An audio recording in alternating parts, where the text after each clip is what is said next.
So, ngayong araw po guys, gusto ko lang pong i-share sa inyo yung tatlong klaseng insekto na dumapo sa aking mga halaman. So, kung nakikita nyo guys, yung maliliit na bilog-bilog yan, nakadapo sa sanga.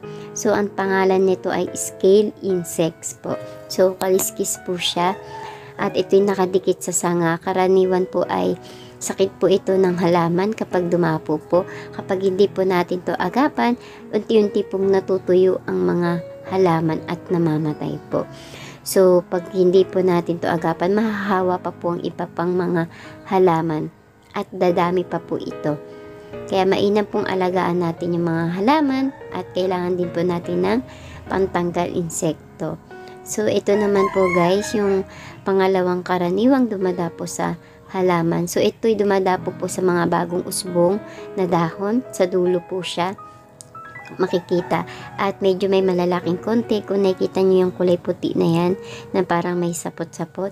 So, ito po ay, tawag po dito ay Cintron's mealybug. So, yan.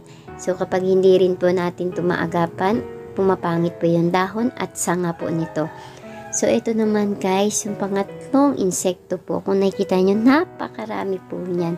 At sobrang liit po niya. Sobrang liit. At kung makikita nyo yung itsura niyan, nakakatakot po yung itsura niyan. Ito nga po guys, karaniwan din po, hindi natin napapansin na bakit namamatay ang ating halaman. So ito rin po pala yung dahilan kung bakit namamatay ang halaman natin. Kasi hindi natin nakikita masyado, sobrang liit lang po niyan. So ito sa akin, tinumpok siya, napakadami. Ang pangalan po nito ay Tiny Brown Aphids po. So nakakatakot po yung itsura niya guys. So salamat po sa panonood.